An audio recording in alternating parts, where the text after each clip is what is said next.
So today I have with me Breanne Kisselstein, and she is a PhD candidate at Cornell University studying plant pathology. So before we jump into that, I want you to go back and tell me your story. I was born deaf, at least I think so. But back then they didn't test newborn babies for hearing most of the time. So it wasn't until I was 3 years old until I got my first set of hearing aids. And before then, I just copied my family. So I would just mouth as a baby and be like, I like to tell this story because my mom says this a lot. So apparently after I got hearing aids when I was 3 years old, I still didn't talk for several months. I still didn't talk. After a few months, I just started speaking full sentences. And so I think that's kind of a reflection of my personality even today. You just picked up language one day and just took off with it. Yeah, I think when I learn new things, I like to just be quiet and absorb new knowledge. But I didn't start losing my vision. I identify as deafblind, but I didn't start losing my vision until I was 14. That's when I was diagnosed with retinitis pigmentosa and told that I probably have Usher syndrome.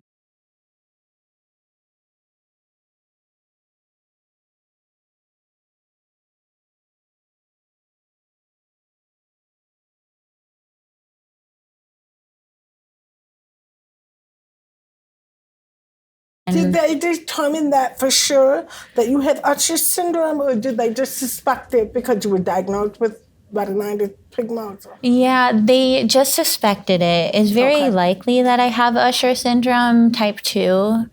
But I didn't get genetic testing yet, but I just found out that my eye provider, they have a referral for me so that I can get genetic testing. So I'm very excited about that. I do genetics research, so I want to know what mutations I have.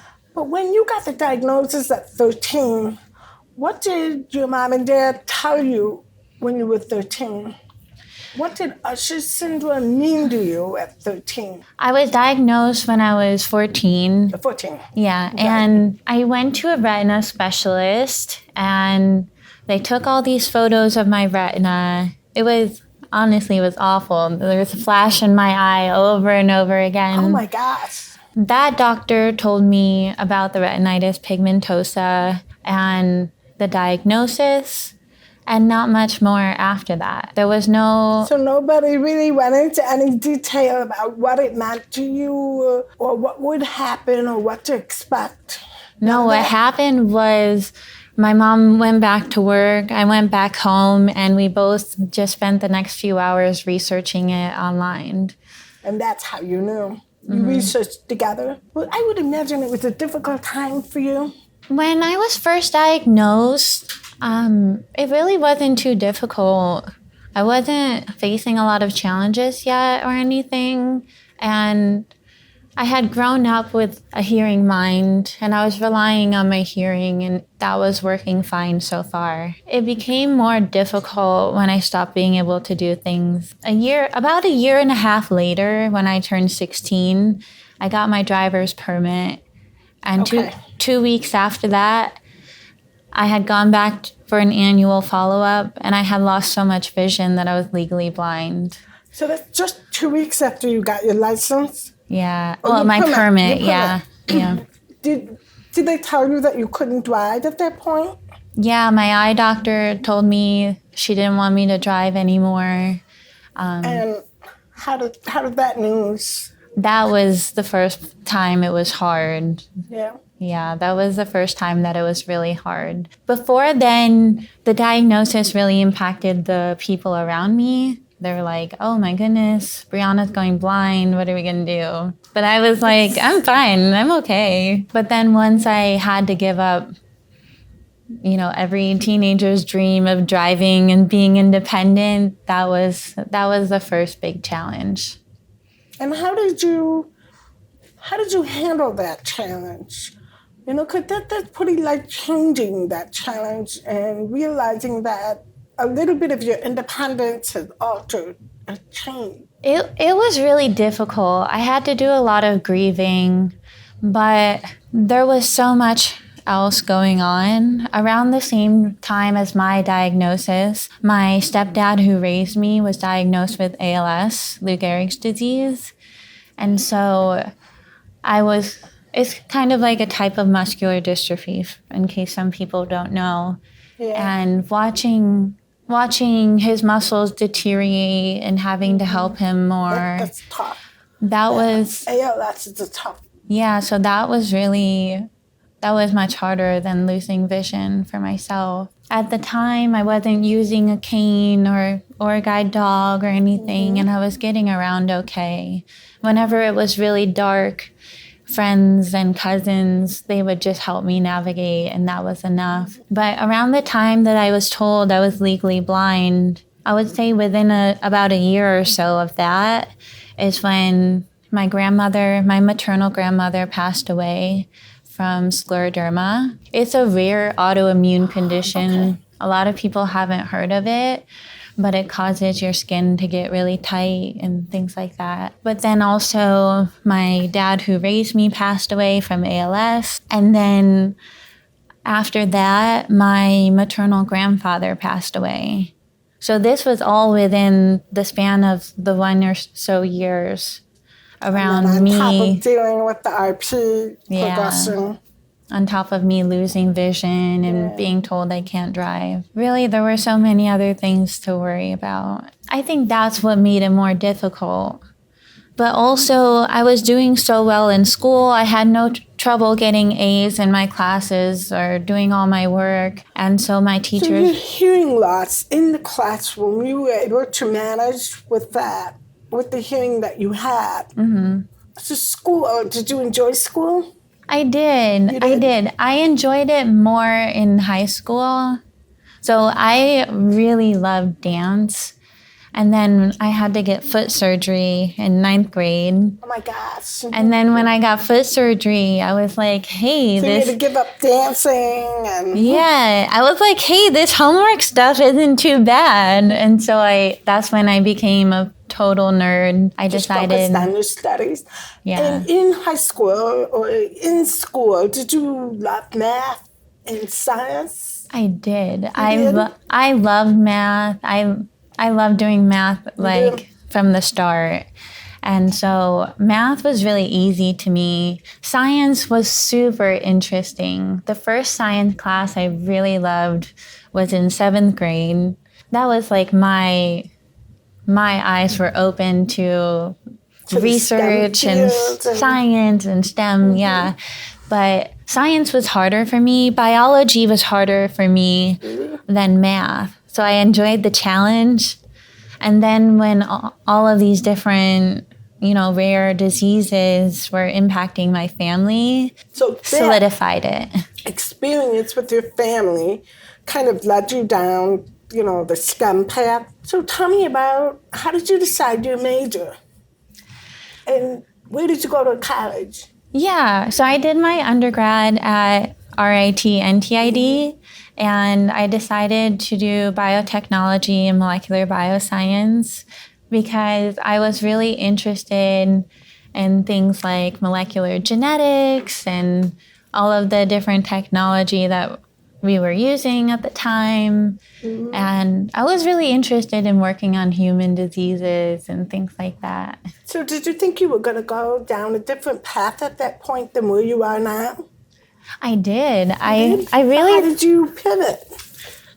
I really thought that I would end up studying human diseases in my career. But then when I was an undergrad, I knew I wanted to go to grad school. I wanted to get a PhD. I had a couple of professors really encouraging me to.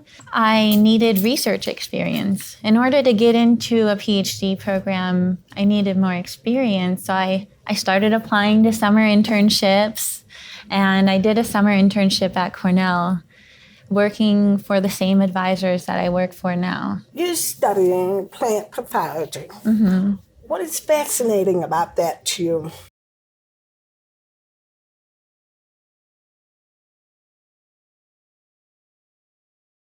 I had no idea that plants got sick too before I applied to the program. So I was like, wow, this is a whole new world. It's still what I'm really passionate about. It's infectious diseases, microbiology. I ended up feeling really drawn to it because I felt like it was meeting a much more fundamental human need. I really thought that plant pathology would be meeting a much more fundamental human need because if people are dying from not having access to food, then there's no rare diseases to cure after that. So I felt like it was, protecting the global food supply was really important. I thought that was really cool. Important. Yeah. But it's also a much smaller field and much more collaborative. In human diseases, there tends to be more egos at play. What do you hope to do when you finish your PhD? What's your big dream, your big goal? Immediately after the PhD, I'm hoping to do a postdoc.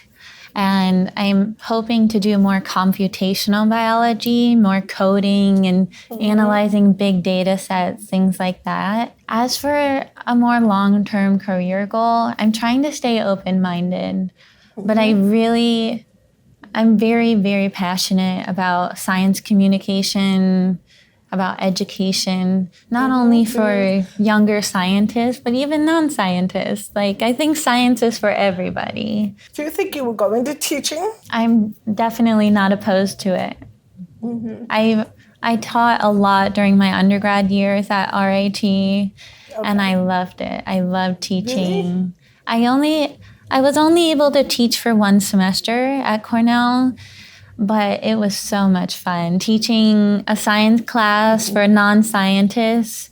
There's a really famous class called Magical Mushrooms, Mischievous Molds. New to me. Yeah, and it's a huge lecture. There's maybe 300 students that take the class. There's business majors. There's students from every single field in that class. Interesting. That's fascinating. Yeah. So tell me something. What do you do for fun? I really like baking and cooking, hanging out outside with my guide dog. I like going for long walks. So when did you get your dog? I got my dog in 2019. I got to take him home in September of 2019, and he was my first guide dog. And I'm sure, navigating, especially at night, your dog is very helpful at that. I don't know if a lot of people understand that, with Usher syndrome, nighttime is pretty much pitch black. And you must have light to be able to navigate around. Yeah, so my peripheral vision is very narrow, but at nighttime is next to nothing. The most empowering thing about getting a guide dog was the fact that I knew that I could lose more vision, and I already had what I needed. When you were growing up, did you hit challenges at school? I had challenges mostly later on in school, more in my high school years. The biggest issues were just that I was losing vision, but because I was getting A's in my classes, my teachers were... So they kind of just brushed it off. And they would often turn off the lights when watching a film or something. And so... Did you speak up or did you just sit there? Sit there, yeah. You sat there? Mm-hmm. Yeah, and I think that's very common. It's very uncomfortable to That's for what you need. Yeah, especially when you can't see where the teacher is. You can't see all of what's happening around you. It's really hard to voice. So there were times where you just sat there and then your mind is wandering. Yeah. Because there's nothing else to do. Yeah. So what are you passionate about? I am passionate about quite a few things. I would say that I'm most passionate about science. You are? I am. I love science. I think science is for everybody. I think that scientists need to be better at communicating things to the general public and other non-scientists. And I also love listening to podcasts. You do? Rare deaf thing, yes. I love listening to podcasts, and I listen to a lot of podcasts about science. and about science that I don't understand. They love learning about astronomy, planetary sciences, and all of the mysteries of the universe that we can't yet explain. I think it's so cool. What would you change about the way we teach science today to deaf and hard of hearing children? I think that we need to teach science differently for everyone, including deaf and hard of hearing students. We, as scientists, we are not unbiased observers of natural phenomenon. So a lot of our own biases end up in textbooks that we're teaching from. So we need to improve education for scientists so that they can write better textbooks and they can teach, elementary, middle school, high school science teachers to do better as well. We also need to do better at teaching disabled people science, because not only should we include them in how we teach science, like when we're teaching a blind person about DNA, we should be able to have a DNA model that they can touch. They can feel. Yeah. So I am curious. You identify yourself as deaf-blind, and I think that's a segment of our population that is often overlooked and often under-celebrated in terms of their abilities and their potential. So if somebody came to you, whether deaf-blind, deaf, hard of hearing, and said, there's this thing that I want to do, or I want to go in the STEM field, or I want to do this, but I'm afraid it's hard, it's too challenging, or I may not be able to do it, what would you tell them? Never, ever let someone else tell you what you can or cannot do. I like that. That is the words. Those are the words that I live by. That's my own compass. And I, as a deafblind person, as someone who was going blind as a teenager, I was constantly told to choose a career that suits my disabilities, suits my blindness. And I didn't do that. I didn't do that at all. And here I am. I'm almost done with my PhD. Where did that self-confidence come from?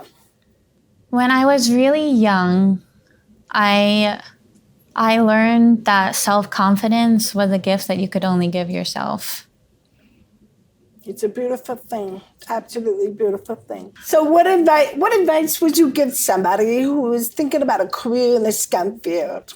I would say always go to office hours, always stay after class and talk to your professors, your teachers. It's great to build relationships with them, great to let them mentor you. I would say to always find mentors along the way, always find people who are willing to support you.